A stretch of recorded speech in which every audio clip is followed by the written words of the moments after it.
What's going on, people? Welcome to United View. Welcome to your late morning show, lunchtime show. You know, it is what it is. It is what it is. I hope. Yeah, exactly. Your preview. I've got these headphones in, and it's coming out of my laptop, so I'm just going to take them out. I don't know what's wrong with these. It did this yesterday. Like a KG show all over again. Honestly, I've done it stupid. I've been using them in the gym. They're all right. Anyway, we got a lot to get into. Again, there is more reports coming out about Solskjær's future, etc., etc. But the one that we've gone with today is Pogba speaks out, and I think this is really key because there's many sides to this, and you know what we do here on United View. We go through what it is, what it isn't, what it could potentially be, what it could potentially not be. Do you know what I mean? I think it's very important to keep a cool head and dive into this.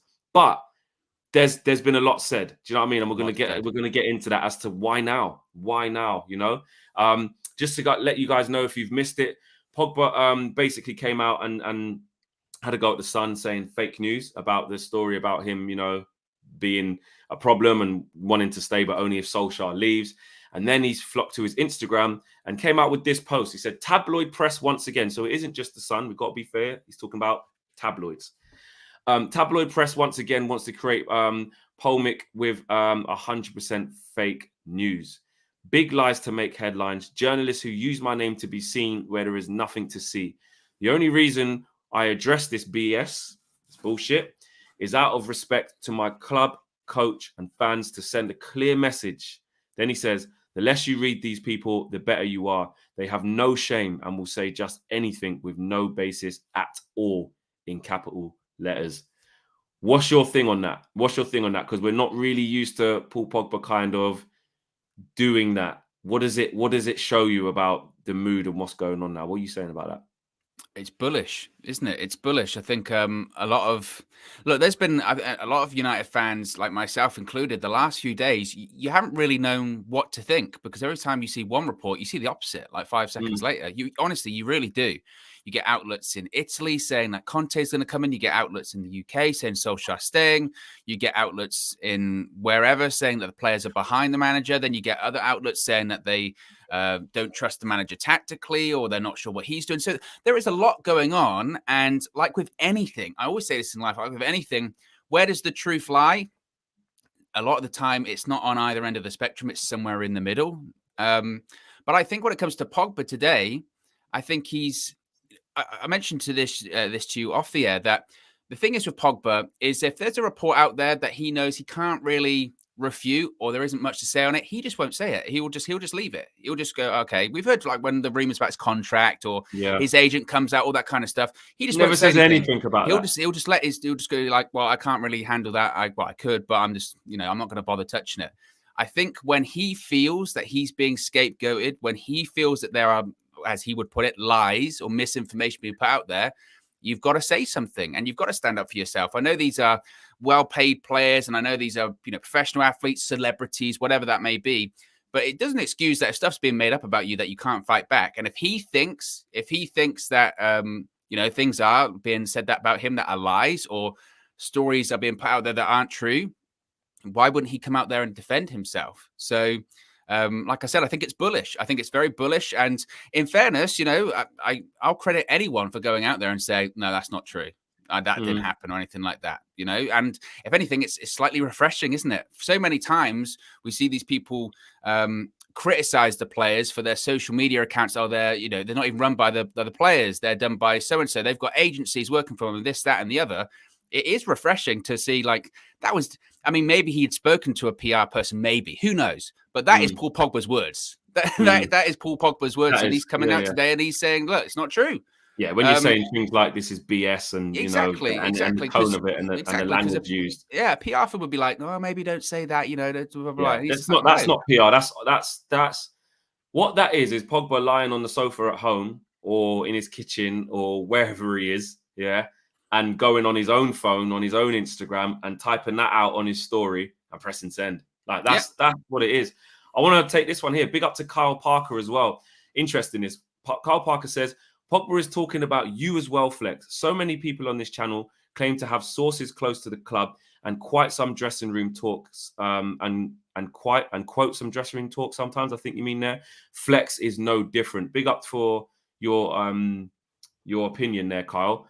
I completely disagree with you. I think what you're saying there looks to me like someone who literally has never watched this channel before, and literally somebody who has never seen my content as a person and seen what I say as a fan. Because if you did, Kyle, you would probably know that I say many, many, many times, even yesterday when we was getting the leaks, and that was actually KG who was kind of like, Flex, nah, these certain bits are true. Because I said it on the overview with you as well. Sorry, the full view with you and the boys. I said, well, you have to look at some of these leaks coming out because some of them might not really be true, you know? And even yesterday, we went with a headline, a second part of the headline, which was, after when Romano was suggesting the stuff that Pogba shut down today, we didn't go with, you know, Pogba's to blame and Pogba wants Oli out and all this stuff. What we went with is Pogba Oli out? Is this true?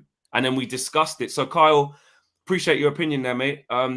Welcome to the channel as well. The channel's here for you to watch on a consistent basis so you can form like a more well-rounded opinion than saying that. And you will literally know as well how many times I've said, guys, I'm not close to the players. I don't have any sources.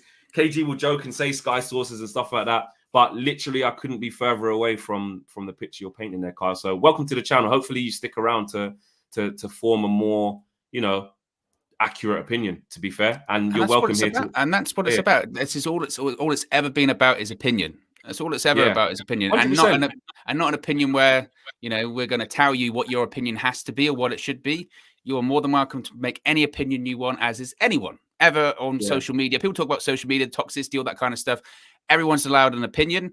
You might not necessarily agree with it, but it is what it is. It's discussion. And also something that is, even if you're doing something that actually just isn't a fact, like what he's saying, what Kyle's saying there just isn't true. Exactly. But I feel like he needs to see that for himself and probably watch the channel. There you go. So welcome to the community, Kyle. Big up yourself. What I will say on the Pogba thing is this, I think there are a couple of ways of looking at this. I definitely agree with what you said, Owen, which is that actually when he feels that they're really trying to, you know, they're really trying to like tarnish his name and put this on him, like he's saying, nah, I'm not having that. Secondly, I think you got to look at it like this. Pogba's banned for the next 3 games. What we're hearing from the media and what we're led to believe by the club as well, because the club, this isn't just the media, the club are saying Ollie's looking forward to the next 3 games, a difficult week. The club are saying, 3 games, So if we're going down that route, Pogba ain't playing in them games. Pogba ain't going to save us. Pogba can't drop 3 10 out of 10s and save Ollie's job. Like when people were kind of, you know, saying in past seasons he switched it on and that's what kept Ollie in the job. And when him and Martial had that little purple patch of form, and do you know what I mean? I remember that a couple of seasons ago. He's not here to save us. So he could be thinking, I might have played my last game for Solskjær. I don't know. I'm not having them, you know, put this on me if this goes to shit in the next 3 games. Like, you know, because if it does go to shit in the next 3 games and it gets worse from here, I want to clear my name. I don't want anything to do with this, because you're right. When it is Raiola saying this, that, and the other about contracts, when it is what about your future and stuff like that, I'm always smiling. I'm happy to, you know, whatever. It doesn't never comes out like that. Bullish. That's where, and then the third thing that you could look at it and say is, you could say, you know what? Maybe this is like PR stuff. Maybe this is like the club and other players coming out and backing the coaches and backing the manager and backing the what's going on. But I don't think in this case, with how bullish that message was and how the tone of it and the language, I don't think that's like the club saying, what, do you really think that the club have rang Pogba and said, listen, mate, we don't normally ask you to comment on stuff because we know the circus that comes with you if you want to say something. Do you know what I mean? When they have change your hair. Do you remember that little period where they kept putting Pogba in front of the camera? I think it was either early this season or late last season. I can't remember, but there was a little period where we were going, they don't normally do this. This means that they're really trying to get the positivity. Pogba's in front of house. That was it. Remember when? And then he done the interview about Jose Mourinho talking about him. And he was basically sitting Jose down, and we loved it. We loved it. It was so refreshing, and we were like, "There's no way that interview would not have gone to Man United. Them okayed it, and them said, yeah, this will." Do you know what I mean? So, do you really think with what's going on now in this crisis, because we are in crisis? Do you really think head of communications at Man United or the media people who run it at Man United have rang Paul on a Wednesday morning and said, "Tell you what, go to your Instagram quickly and just shut down this stuff"?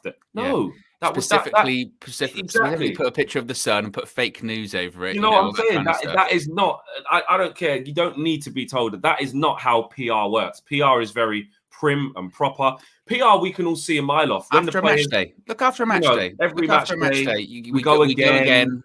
There you It's go. tough, Exactly. you know, in sad times and in good times, we go. I'm gutted I missed the penalty, and those are PR things. What Pogba done today is not PR things. So I'm not on the side of the argument or the discussion that says Pogba's just doing that. Pogba's just doing that because Pogba's just doing that because the club asked him to. I don't believe that. I don't believe that at all. Do you know what I mean? No, and also as well, to be honest, like you said, Man United do have big PR departments and communications departments, but I think they've got bigger fish to fry at the moment. You know what I mean? Their thing, whilst obviously all of these leaks are coming out, maybe it would be a case of like finding out where these leaks are coming from, or going to these journalists being like, where are you getting your sources from? Because this isn't true. Or like I said, that there is always a circus, not just around Pogba, but around Manchester United in general. And I think it was just a case of, and I think a bit of blame does have to go on the club about this, because certainly Monday, in retrospect now, they could have and should have handled that way better, way better. Because I think what kind of happened, and I don't really want to defend the journalists here, because if you're making up stuff, that isn't acceptable. But I think what a lot of people were doing, and social media was the same as well, is we heard nothing. We heard nothing on Monday. They didn't manage it properly. If I was Ollie, I would be a little bit like, well, I know eventually you did back me, but certainly Monday, it was very transparent as to what was happening, because nobody heard anything. And you had, journalists from Italy, from the UK, from Europe, wherever it may be, going, they are having talks, they are doing this, they are doing that. And then it just became a feeding frenzy. And it did turn into a bit of a mess. And I think because of that, certainly if you're going to talk about the communication department and the PR department, you could argue, well, Monday, they completely shit the bed. Because they didn't handle it. They did not handle that at all. And it's not really, and when it comes to Pogba, it's not to Paul Pogba. It shouldn't be to Paul Pogba to come out and defend himself, because he's getting slandered because the club didn't manage that properly on Monday. So if I was Paul Pogba as well, I'd be a bit frustrated at the club being like, what is going on here? Like, not only on the pitch are we not seeing results, but off the pitch it's turned into chaos. Like that, I would be a bit frustrated by that. And like I said, I really do appreciate Pogba coming out and just being like, no, I'm not, I'm not standing for it. And look, players have to put up with a lot. They really do. And I know it comes with the job. I know the scrutiny comes with the job, but when there are lies, when there are misinformation, you've got to stand up for yourself. Yeah, I think I do. I do. I just, on a personal note, and I know you agree, and if, there's people in the chat that do agree, there's some people in the chat that don't agree, but I just feel the tone of how he come out and what he said was completely personal, was completely all him. Definitely. And I almost think, I wouldn't go far as to say it's a fact, but come on, guys. If you understand football PR and you understand the language that's used, that's not what you put out PR-wise.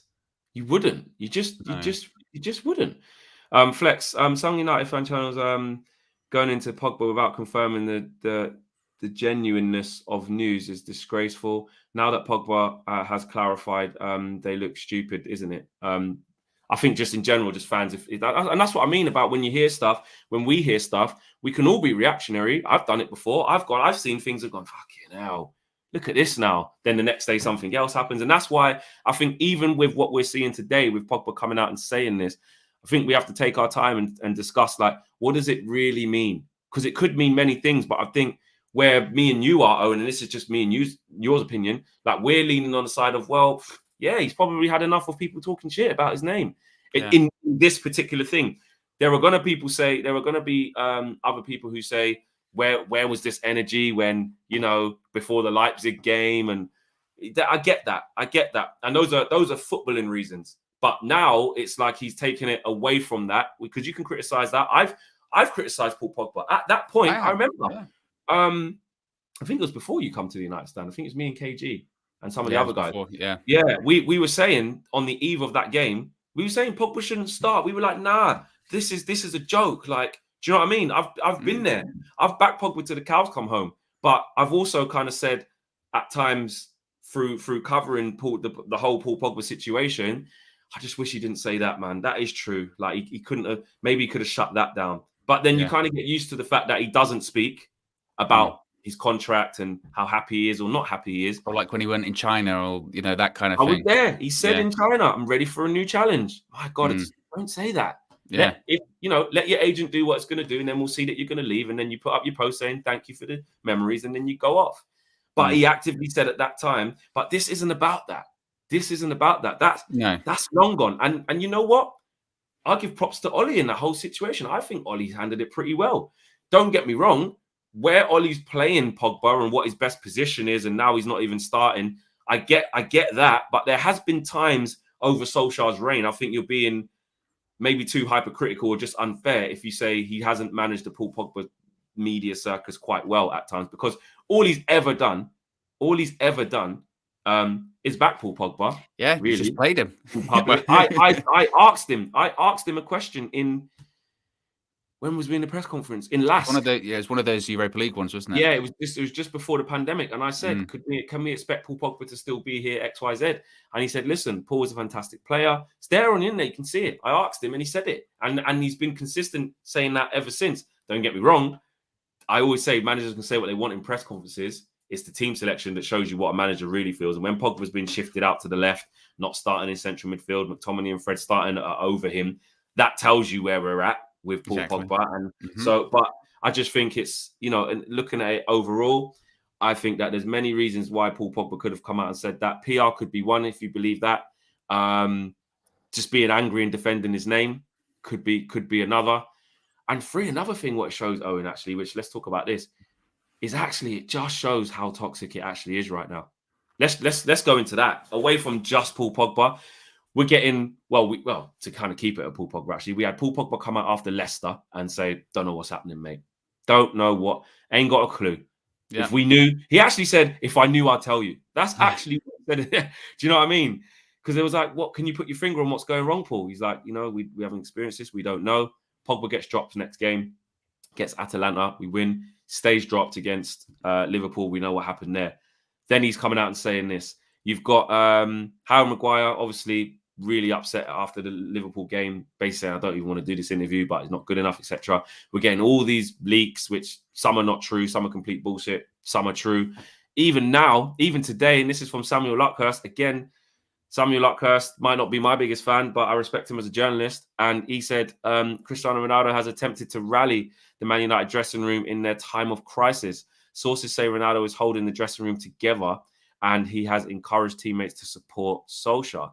He also says Cristiano Ronaldo has advised the players to knock down tools irrespective of what they thought of Solskjær's tactics until an eventual change of manager.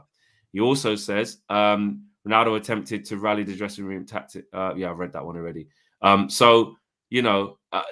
that going on. And Samuel Luckhurst also goes on to say Man United have resisted sacking Ole Gunnar Solskjær mainly because they have no succession plan for the Norwegian, which is what we've all been talking about in the last few shows, which is that actually, you can press the button on Ole now, but what do you do? What do you do right now if you haven't got a plan? Yeah, and that's the thing, isn't it? Is for better or for worse, I mean, there are different ways of looking at it. You could look at it, and I guess this is the way that the board and the Glazers and Ed Woodward and Richard Arnold and John Murtaugh would all look at it, is say, well, we didn't plan for this because we always assumed that we would be doing really well and we put the foundations in place, blah, blah, blah. But they didn't. Then from a fan's point of view, you'll be looking at it going, but the board didn't see this. Like the fans have been kind of seeing these performances coming. They didn't see that just catastrophic performance coming. And then it happened. They're like, oh my goodness, what happened at the weekend? Where a lot of people have been saying, we've been saying that this has been coming as well. But like you said, when it comes to the toxicity of all this stuff coming out, it's just, like I said, it was a feeding frenzy. It's an absolute feeding frenzy. And you do have to, try and wade through the misinformation and the fact. And like I said earlier, the truth tends to lie in the middle somewhere. It's not a case of completely dichotomous where it's like there's nothing happening and it's all made up. And it's not on the other end of the spectrum either being like, oh yeah, it's all true. It's not like just the media just doesn't work like that. And the truth, more importantly, doesn't work like that. It is somewhere in the middle. But you're right. There is obviously issues. There is obviously a crisis. in the sense that there is so much speculation about the manager's future. There is now so much speculation about other managers, and we don't know how true that is. About you get some people literally go, contact's been made, and then you get people over here saying contact hasn't been made. No, and then you get, there's a list of replacements, and they're waiting till the international break. And from a player's point of view, and I guess even from Ollie's point of view, you don't even know what's truth, what's fact, what's fiction. Because in the past, I think Louis van Gaal came out and said that, I spoke to Ed Woodward and he was telling me I wasn't going to get sacked. Or I think David Moyes said that as well. No, you're safe. And then I was gone a couple of weeks later. So I don't think they know. I think they're just as confused or paranoid, if you will, because I would be. Because I'd be looking around going, there's a lot of stuff going out. And if you were in these supposed meetings and you're seeing stuff like that come out, you'd be a bit like, I was in that meeting. I know that's true.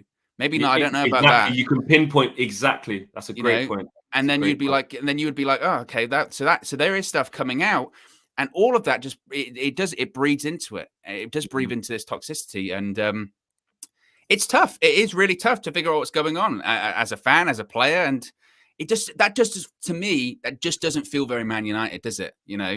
Because for years and years, and this has changed, and I don't want to bring it back to, when Sir Alex Ferguson was in charge, whatever. I think we need to get away from that, to be honest.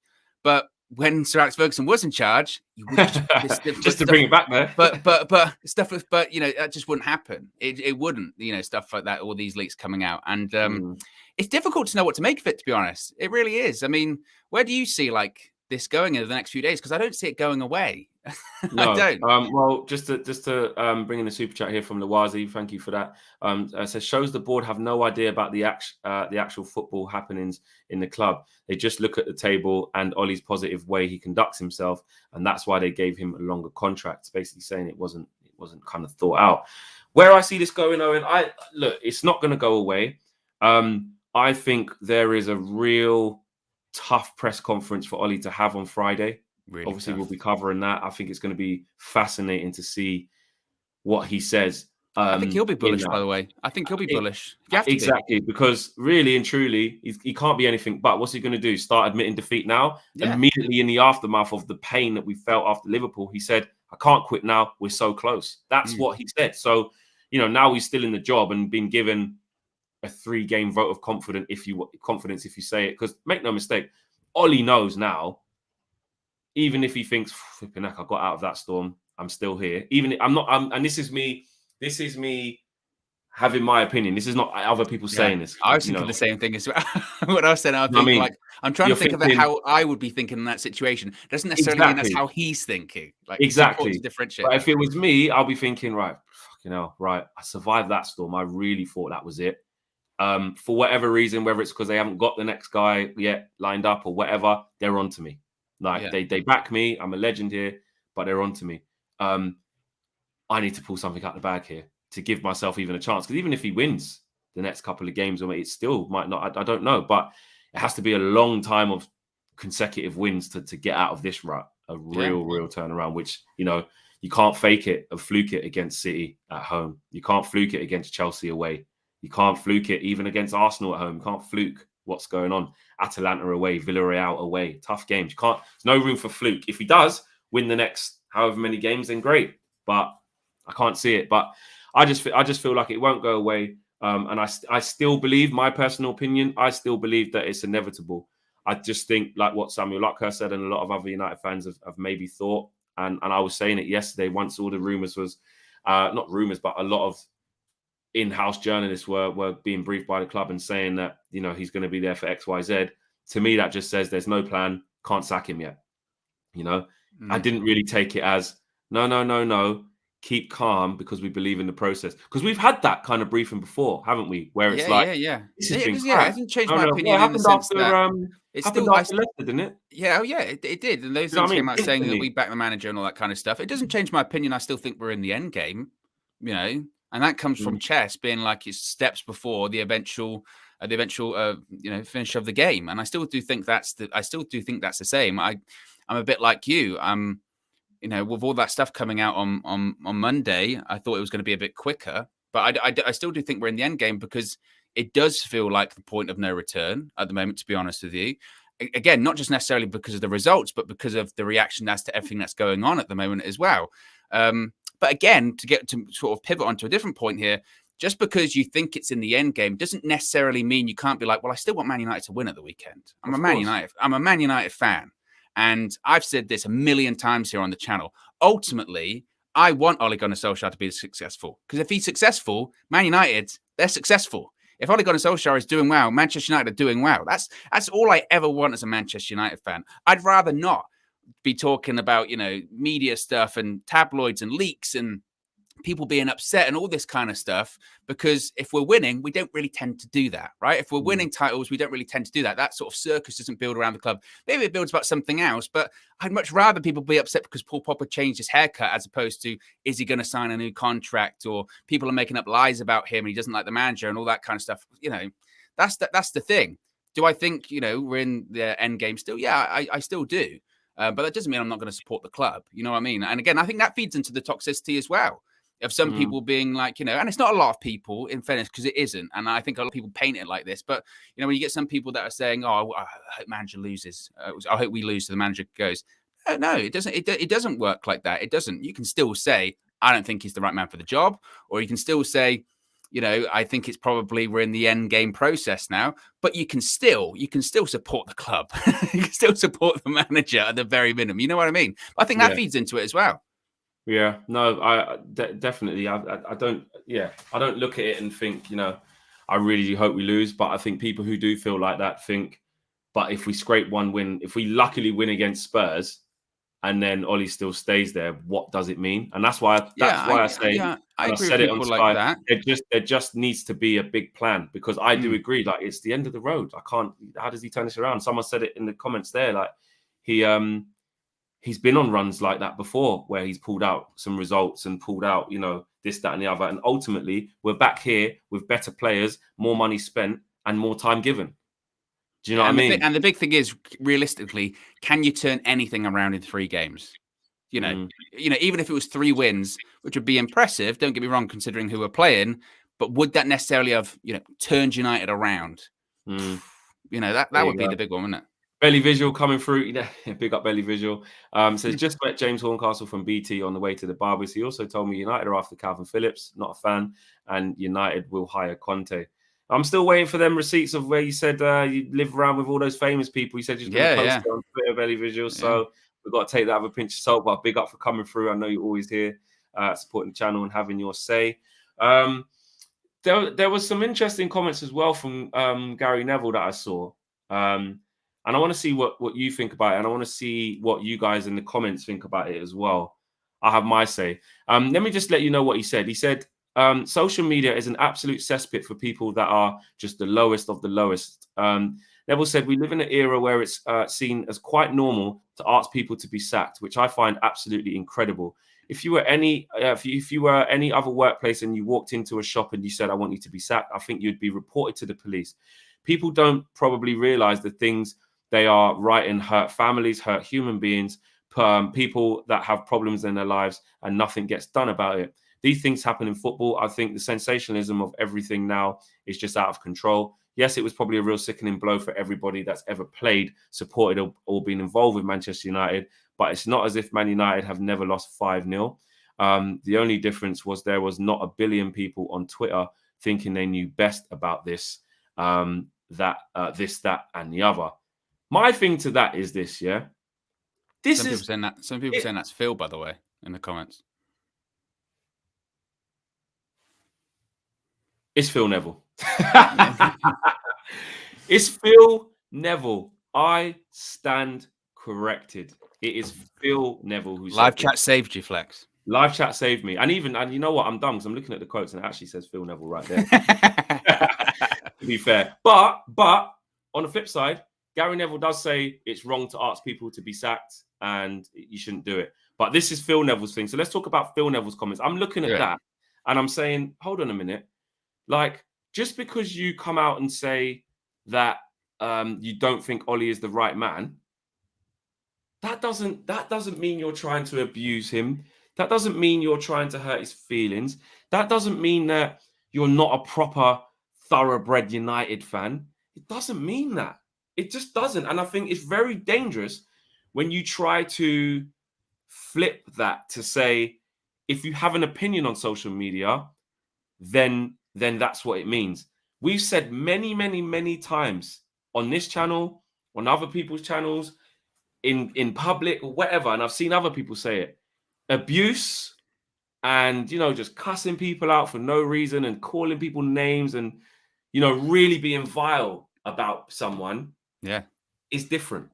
That's unacceptable. That's unacceptable. But if you sign up to be Manchester United manager or any Premier League manager as that, or any football manager as that, but especially in the context of our club, in the biggest club in the world, you have to understand, and Ollie will understand, that that's going to come with criticism. The players, if you're going to play for Man United, if you're not performing at the level that is for Manchester United, if you're not performing at a Premier League standard, if you're not performing at a level that is, you know, acceptable, you're going to receive criticism. Why? We're the consumers. We're the fans. We are the lovers of the club. We are the people who will be here before you and after you. It's our right to an opinion on your performance, as long, and I can't stress this, that as long as it's not, like I said, toxic, calling you names, you know, saying outrageous, outlandish stuff, wishing bad on you and things like that. Do you know what I mean? So I think there's this really fine line of like being able to say as a fan, I love this club. We're not going in the right direction under this manager. Let's move on from this. And then being toxic. Yeah, I think also, like, you know, if you're going to make an analogy about it, he went into a restaurant, right? And you order a meal, whatever the meal is, you can eat it and then you can go, I tell you what, the food just did not taste nice. I didn't like this meal. It was horrible. And then you would, if you call over the manager, say, I really didn't like this. I didn't really like this meal. That's not being like toxic. That's not being, you know, there's a difference between saying, you know what, I didn't really like this food and I wasn't really thrilled about the service. And then shifting that to, you're terrible. You don't deserve to be here. You don't deserve to be working, all this kind of stuff, whatever it may be. There's a difference. There is a massive difference. And like you said, there is a line. There is a line between all of that. And in any walk of life, you have to deal with criticism. In any job, professional football, even if you work in an office, if you're working in the local Tesco's, whatever that may be, there is an element of criticism, and you have to deal with the good. You have to deal with the bad. Like you said, Fleck, there's a line. There's just a line. You know, once it gets personal, and kind of like when you bring it back to football, once it gets personal and football's been removed from it, that's when you go, well, what are you doing? You're just saying horrible things for the sake of saying horrible things. And there is a difference there, you know. And I think that's why, like, if you go to like the Pogba thing, why he's sort of defending himself today is because in his mind, and maybe he's right, it kind of has jumped the line of where they're questioning his character almost at this point, where they're saying, you know, he's not even talking to Ole Gunnar Solskjær and he's got issues with the man, all this kind of stuff. You know, you can say about you don't really tend to hear. Sometimes he's hit back on it, but not that often. Where you go, Paul Pogba, he's inconsistent, or he's not a good football player, or this kind of stuff. I think he'll probably just shrug his shoulders, being like, "That comes with the territory." 100%. You know what I mean? And if I believe that I'm better than what you're saying, cool. I'll just, you know, I'm Paul Pogba's like that. He's like, say what you want to say. I'm always smiling, playing football, about the biggest club in the world, whatever. That's fine. I think Elijah Reyes brings up a good talking point here. I like this. He says, you make a good point, Flex, but so does Phil Neville. I think there's a middle ground, which is that the out in capital letters movements are what is toxic. And what I'd say to that, Elijah, thanks for your for coming into the convo there. I think that's a good discussion point. Basically, Elijah's saying there needs to be a middle ground. 100% agree with that. The middle ground is that you can want Solskjær out of the managerial position and not be abusive and not be toxic. Like, or you can say, I just don't think he's the right man for the job. I just don't think he's the right man. And that's so technically an Ollie out movement, which I don't even really like classifying it as that, but it's become that. I'm only talking about what it's become. It's become Ollie in, Ollie out. And now really it's like 1% are like, yeah, Ollie should stay and turn it around if we're going off the general consensus. Yeah. But what I would say to Elijah, what I'd say to you, Elijah, is that I agree with you, there needs to be a middle ground, but just because you are on the side that you don't think Ollie's the right man, I don't think that makes you toxic. I think you can, what makes you toxic is if you want Ollie out, but then you say, he's a clown, he's a this, he's a Norwegian that. so-and-so, you know. Norwegian this, a PE teacher, just insulting the man. Do you know what I mean? If you go to the restaurant and you say, I'm not happy with the food, that's fine. If you go and then in there and then say to the chef, you're a this, you're a dickhead, you're a that. Get out, go on, get out of the kitchen. What are you doing? Yeah. You don't know how to cook. You'd never cooked anything in your life. You couldn't cook. Do you know what I mean? I think, and then that's when that would overstep into, okay, you've had your opinion about the food, but now you're being personal towards me.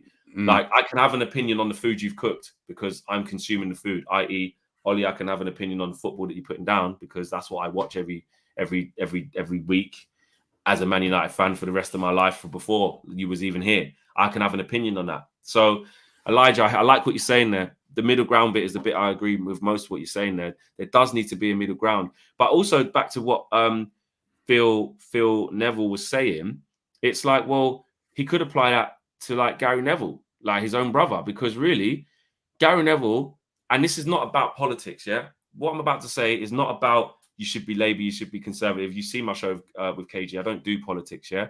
But Gary Neville was on a thing calling on Good Morning Britain or whatever it was, saying that Boris Johnson's a spaghetti man and he looks scruffy and basically can't string a sentence together.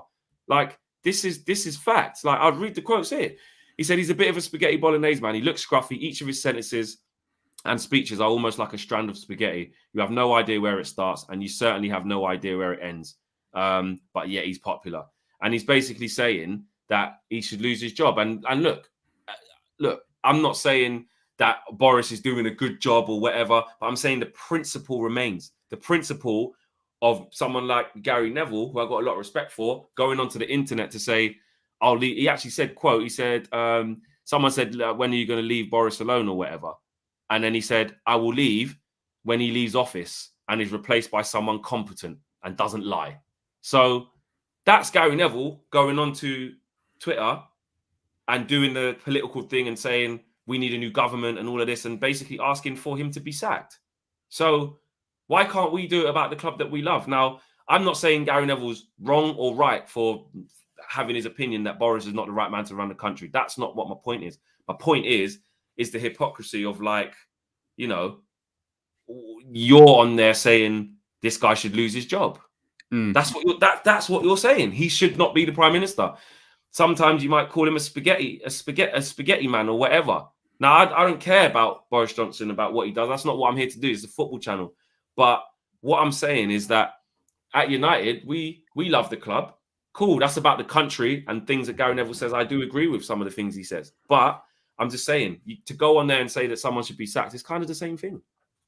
Look, and like you said, I mean, not to get into, like, you know, politics and that too much, I don't necessarily disagree with, like, Gary Neville's, you know, opinions, if you will, on Boris Johnson. I don't, you know, but I do agree in the sense that the sentiment is the same. But you know, and it's always important to think of other people's opinions. I know what Gary Neville would say. Gary Neville would say, well, you know, it's a bit different here because we're talking about football and we're talking about the country. But you're right.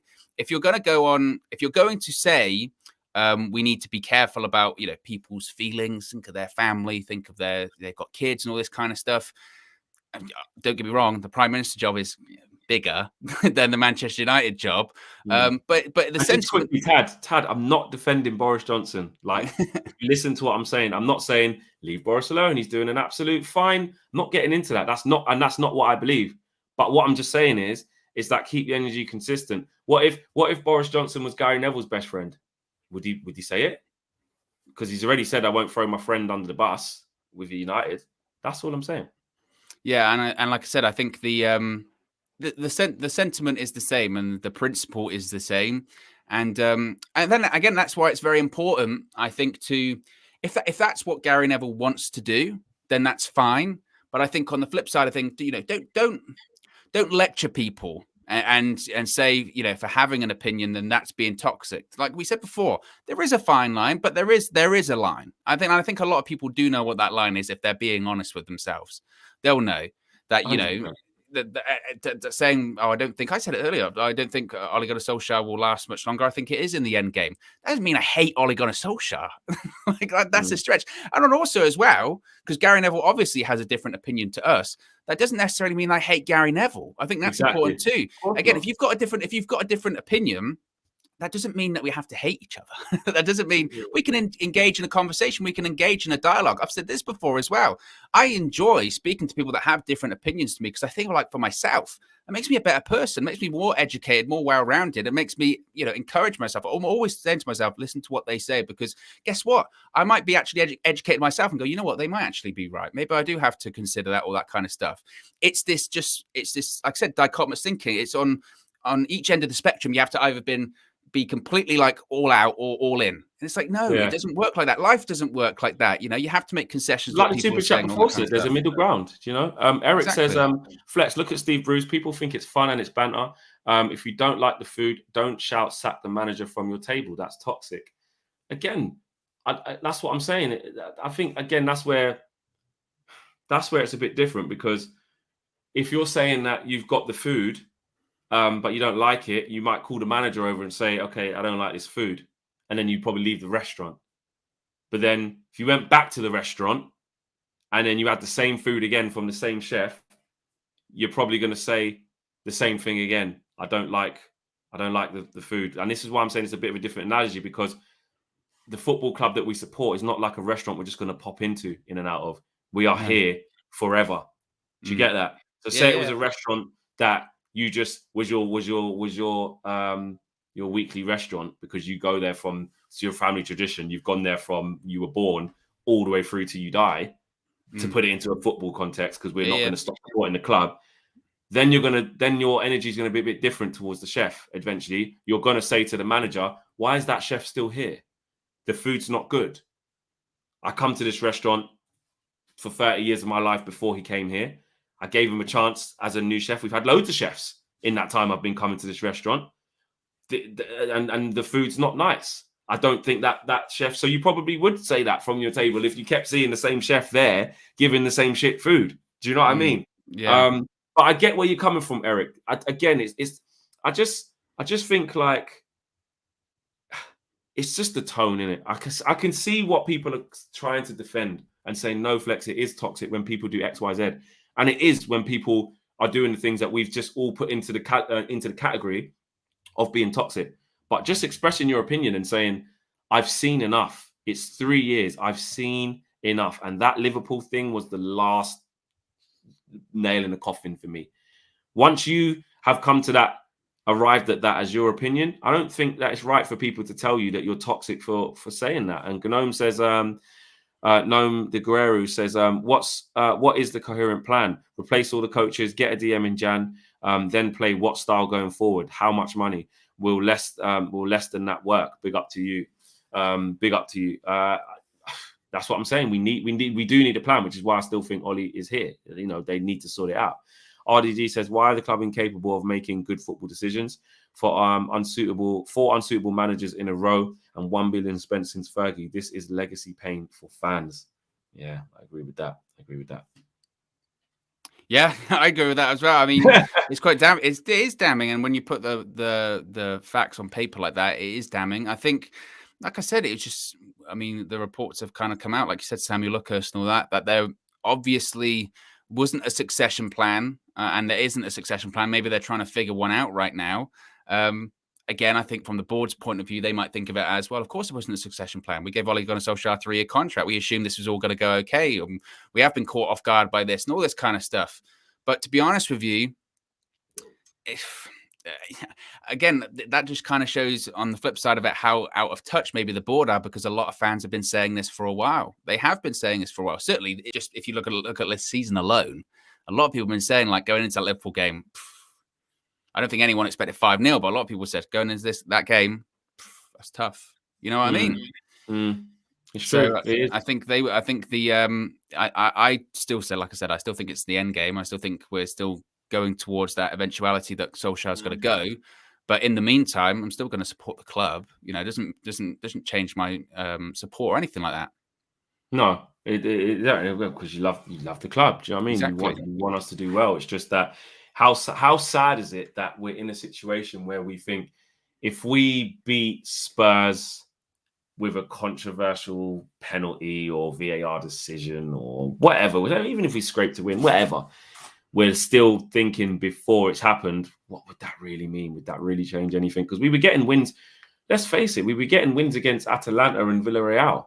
And the manner of those wins, we all went, mate, I don't know about that. I don't know about that. And then when we beat Wolves, it was the same thing. I don't know about that. Got a draw against Everton. I don't know about that. Should have lost that. Do you know what I mean? There's always been this side note, this side. Even West Ham have the hair last minute. Like, oh my goodness, forgot about that one. You know, yeah. You're 2-1 up with 5 minutes to go after a difficult game. Then we give away a pen, and then that's what happens at the end. It was by far no means plain sailing, and I'm not saying every win has to be, but you can see in our performances what's been going on. Over 1,800 people watching, nearly 2,000 people watching. Big up, Owen. Smash the likes up, people. Let's get to 1,000 likes. Yeah, let's see if we can get to 1,000 likes whilst watching, whilst live, before we cover the last little couple of topics. Going forward for this game, I said it to KG yesterday. It was late last night, and I wasn't really there yet. It's a new day now, and I suppose tomorrow we start getting previews for the game. The next day we start getting the press conference. We will soon need to start turning our attentions to this Spurs game. There's a game happening. There's a big game, and then straight after that, a couple of days later, there's a tough away game at Atalanta, and then a couple of days. It's all within the space of this week, Yeah. What's your gut feeling? I know we're going to do previews and stuff coming up, but what if you start to turn your attention to the game? What are you expecting? What do you think? This is the thing. Like, I know I always say this, and I know it's such a non-answer, but at this point, I really don't know. I really, really don't know. I guess the thing we do have going in our favor is that, Spurs aren't necessarily playing well, right? They're not playing well. No. But are they a point ahead of us? Something like that? I haven't even looked at it. I just know they're 8 points behind Chelsea. Yeah, so, it's not as if... people can talk about Spurs not doing well. Well, we're not doing particularly well either. My concern again would be defensively. Was it one clean sheet in 20-something games at this point? If we concede chances, it's the same principle. Point ahead of us. If we concede chances, it's the same principle like we've been saying all season against top quality sides, especially with top quality players like Harry Kane. I know Harry Kane hasn't been on Harry Kane form this season, but make no mistake, if you give Harry Kane the amount of chances we're giving teams, he will score one. At the very, very least, he will score one. Yeah. That's a concern. That is obviously exactly, that has to be a concern. If it was me, which it isn't, but if it was me and I was Ole Gunnar Solskjær, I would think, right, you know what? Maybe I did get away with one, because obviously I made some mistakes because I picked the same starting 11 that I played against Atalanta, and a lot of people knew. It raised a lot of eyebrows because everyone went, really? Oof. That is backing your players, because he said it in the press conference, didn't he? He went, I thought we played well first half against Atalanta. They were just clinical. And he was doubling down on that point. That's what that starting 11 was at Liverpool. He was doubling down, going like, I'm telling you, we played well. And guess what? We didn't. Twice in a row. If it was me, I would think, right, I got away with one. I know that basically I've got 3 games in the space of like 7 days to turn this around. I'm just going to change, not everything, but I'm just going to do something drastic. Whether it is changing my formation, whether it is going to a 4-3-3 or a back 5 or doing something different, because what I'm doing right now obviously isn't working because my job's on the line. The fact we're having these conversations, I've got three games to save my job. Obviously, what I'm doing, the team I'm selecting, the coaching that I've got, the training sessions, the formation, whatever, isn't working right now. So I'm going to change it. I'm going to have to change it. I don't know whether or not he will do that. I think if he sticks with 4-2-3-1, plays McFred, plays the way he's been playing, then you can't really, the argument about, he's got to get given another chance to turn it around. What's the definition of insanity? Doing the same mistakes over and over again, expecting a different outcome. So that's kind of my thought process on it. I'm curious to see what team he selects and what system he selects, but I just don't think it'll be different. I don't. But, we'll wait and see. Yeah, that's going to be the interesting one, whether he does the Ollie and play safe, because McTominay and Fred is his go-to, but we can see what's happened in the last few games. But he's still going to want the legs in there. What? I don't know. Michael Coach said, what's being confirmed here is that the Glazers see Ollie as part of the corporate structure, and decision to not sack him is in their own interest, not what's best for the club. His job must be untenable. I think there's a little bit of that, but I will kind of, with that, Mike, I don't mind me calling you Mike. I know you might not want to be called Mike. He might. I hate when people shorten my name to call it Mike. If it was Mike, I would have put Mike Cody. So apologies, Michael, just in case you don't like being called Mike. What I would say to that, Michael, is that I feel like I have to be honest and say I do think the reason why Ollie's still here is because they got no plan. Like not so much anymore that they think he can turn it around. I could be completely wrong, but my gut feeling is that nah, mate. They know he's done out here. They know he's finished. Like they just can't literally get rid of him in this week. They need the international break and the lead up to the international break to put something in place, because if they pressed the button yesterday or the day before that, what would have happened? You go into Darren Fletcher, take this team to Spurs, then a couple of days later fly to Italy, and a couple of days later come back and play Man City, please. Then we'll get in national break. Like that's is that worse? I think it probably is. They might have done like a pros and cons list, and that sounds so bad. Thank you for that, Michael. Thanks for coming through with the super chat. That sounds so bad to have to pick out of the two of the lesser, pick the lesser evil. But I probably think it's worse saying to Darren Fletcher, is Darren Fletcher even on the coach? He's not even on the coaching staff. He's doing this things back in the back. He's technical director or whatever he is. With John Marto, it's not even like he's actively there. And the rumors sometimes he's on the training pitch. You've seen those. Yeah, I have seen him there a couple of times before. But I feel like that situation would be like, oh, flipping heck, mate. Like really? Do you know what I mean? I don't know. I just worry. I think that would be even worse. You know, not that it can get much worse than this, but I do think at least Ollie's still got those players and that coaching staff. They're used to it, even though it's not going good. I think to just throw, because then otherwise, who's the coaching staff as well? Who are you going to? Because if Ollie gets sacked, surely you don't go to Carrick and McKenna and say hold the game, hold it for 2 years. No difference. You may as well keep Ollie there, and you don't go to like the academy coaches or wherever they may be, because you already hear those reports, isn't it? It's like an academy training sessions. Well, what do they expect? If you're going to there you go. So if you sack Ollie, you can't say McKenna, take the session, you lead the team. You can't say to McPhelan, because that's the same as Ollie. So they would all have to go. So then who's that? What? Darren Fletcher just probably have to call up Rio and Scholes and Gary Neville for a couple of games. Like, do you know what I mean?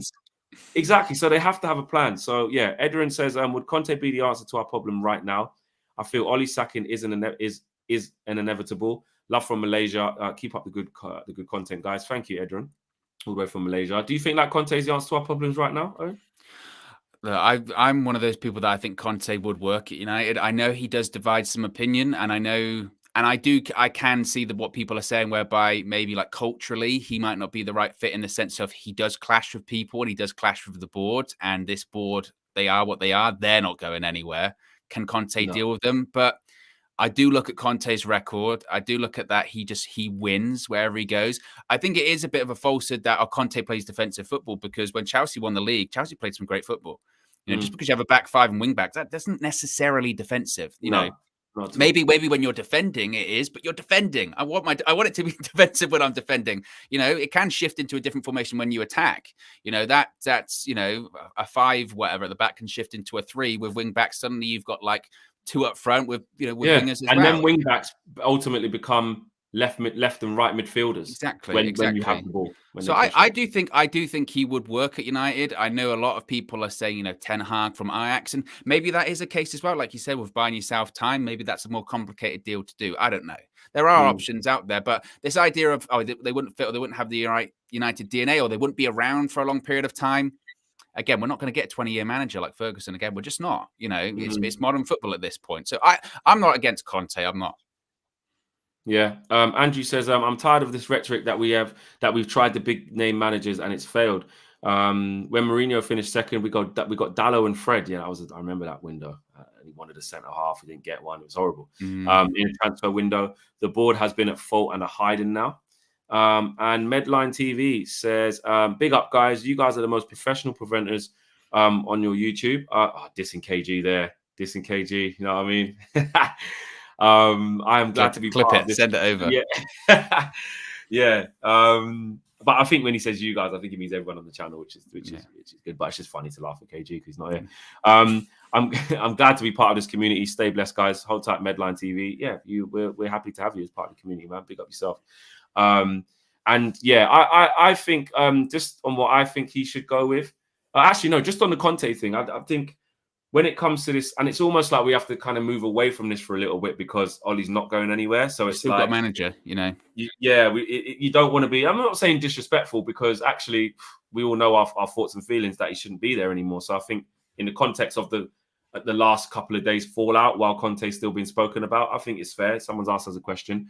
Yeah. The thing what I've seen with people saying about Conte is like he doesn't stay for very long and things like this. And like you said, that old school thing of trying to get a manager who's going to stay for the next 10 years, it's done. It's done. It very, very rarely happens. And if they do stay quite long, well, how long's Klopp been at Liverpool? What is it? 6 years now, maybe 7? 6 years, yeah. 6 years. Pep's been at Liverpool at Man City probably about 5, going on 6 years, I believe. It will take 2016. Yeah, they've stayed that long because they're winning. Yeah. Do you know what I mean? Like Pep was at Barca, at Bayern for that little couple of years, 3 years, whatever it was, because he won. Then he moved on, whatever. But also, don't in this new age kind of football and this new style of coach, don't kind of sleep on the notion of it's actually good to freshen things up every 4 years. And you know what? Just as I say that, Scholl's music comes in and says maybe 3 years cycles for managers are the new norm and long-term stability is overrated. 10 years, Chelsea have 9 trophies, 10 managers. I think Conte ripping up everything is the only way forward. And that's what I'm getting at, Scholl's. Like, even just think of like, is it healthy? I think it's quite healthy to get a change every sort of 4 years, maybe. Keep it going. Well, I think what needs to stay is the footballing directors, the boards, the people who make the decisions. They are the ones who need to be the constant, so that anybody who steps into the orchestra needs to pick up the violin. The conductor can say, "This is how it should sound." Do you know what I mean? Yeah, there's an argument to be made about Pep as well, that if he were to win the Champions League, who's to say he would stick around? You know what I mean? He's obviously there for that project, and things can change, and things do change really quickly. So I don't know. Look, like I said, I just think that sometimes, and I mentioned it earlier, we do tend to, obviously we romanticize the Sir Alex Ferguson years, as we should, but football has evolved. Football has changed. You know, Sir Alex Ferguson, what was it, in his first couple of years, and when he didn't win anything for however many years that was, 5 years, something like that. Mm-hmm. I think he finished second one season, and he finished 11th for next season. I was just saying, like, modern day, you'd just be gone. You would just be gone, and people wouldn't be complaining that you were gone. Yeah. So football has evolved. Football has changed, and it is a results business. And that Manchester United isn't what this Manchester United is as well, you know. And it is important to add context to those sort of things as well. But like you said, it's almost at the same time, you're like, whilst I do think it's the end game for Solskjær, he is still the manager. So you do feel a bit odd being like, this guy should be replacing him when he's not there to be replaced just yet. Exactly. I just think for me personally, and this is what I will be doing I'm going to be respectful and say if and when that day comes when Solskjaer's not the manager anymore and we're all debating really who should be. I feel like it's going to murmur on in the background anyway, but I'm going to I've decided that I'm going to shift my focus to actually, it isn't really about who the best long-term manager is going to be, but who's going to come and win stuff with this squad, because this squad has been assembled and it's ready to win.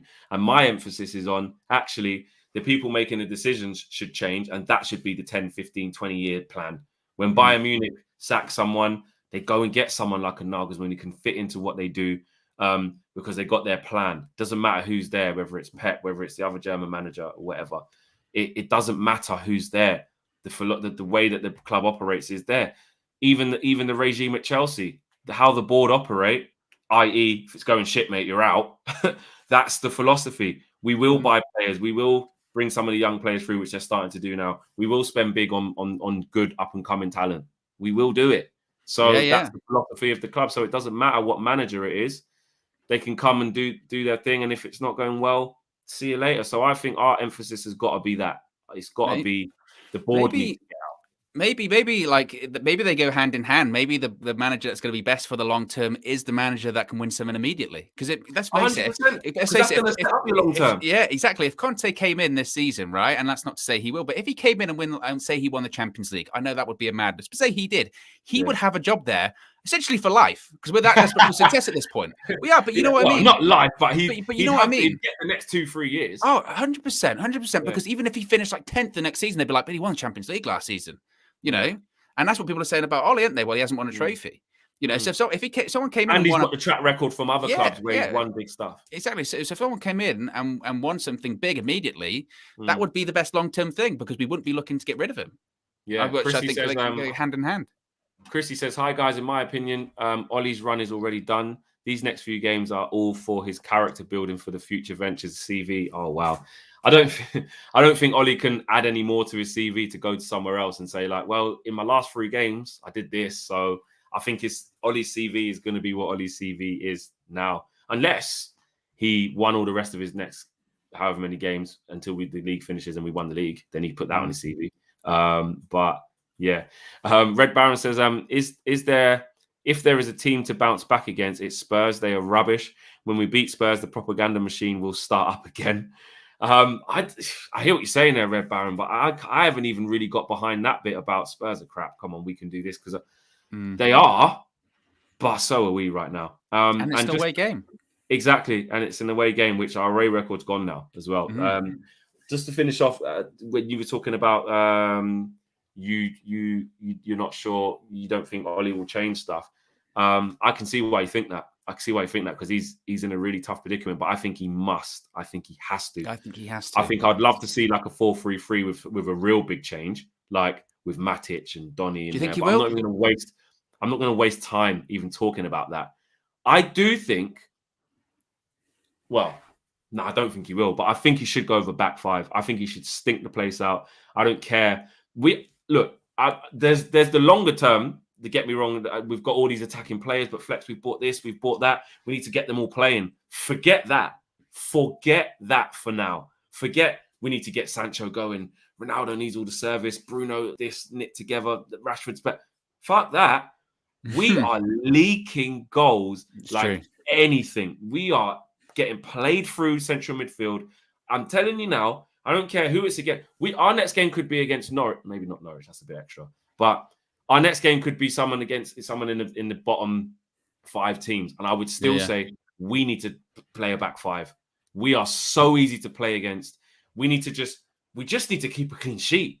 Even if we drew the game 0-0. Like, I know this sounds crazy what I'm saying, but look, you've seen it. I don't need to tell you guys, not just because I've seen it in front of my eyes live in the flesh. You lot have seen it from home, from every camera angle there is possible. We are easy to play through. Easy. And something's got to be done. You can't just keep rolling out this 4-2-3-1 because we've seen already. It don't matter who plays in it. It don't matter who plays in that 4-2-3-1 system, whether Pogba's in the midfield, whether Fred's in there, whether McTominay, whether Matic is in there.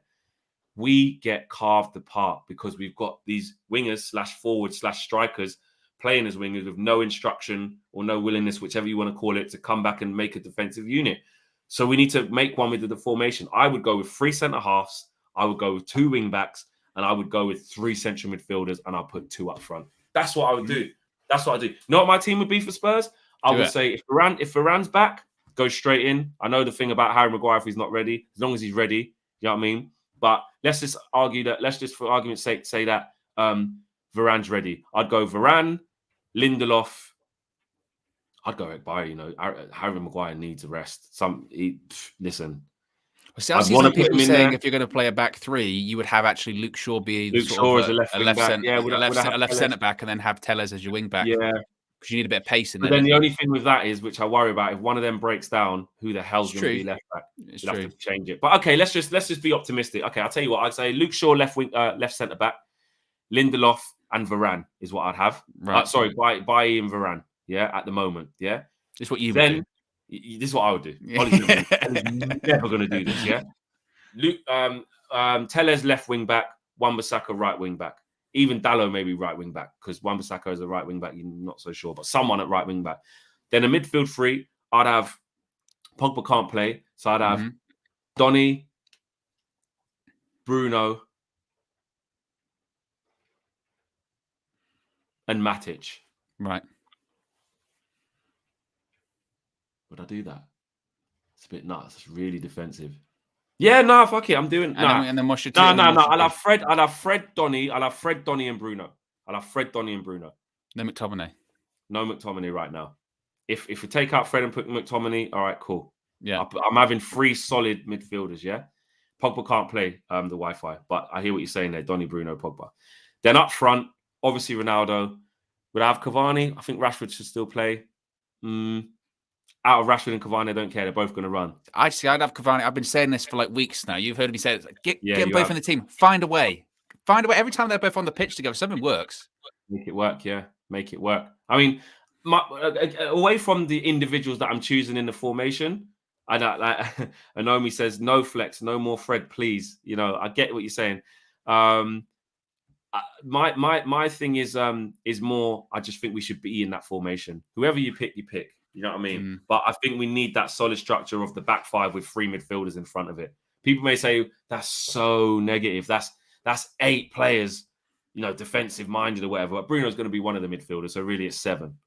Yeah, but I'm saying that's what we need because of how shit we are right now. That's my opinion. And I think, in fairness, people could say negative, all that kind of stuff, but I think if people saw that, they would just be pleasantly surprised just to see something different. I think that is what we're looking for. Like I said, if it was me, I'd be like, right, what I'm doing, rule book out the window. Let's just try something different. Because look, if we win, I'll keep my job. But if we play 4-2-3-1 and we lose, I'm probably going to be out of a job anyway. So why not go out trying something different? You know, it's not working. Exactly. We're so open.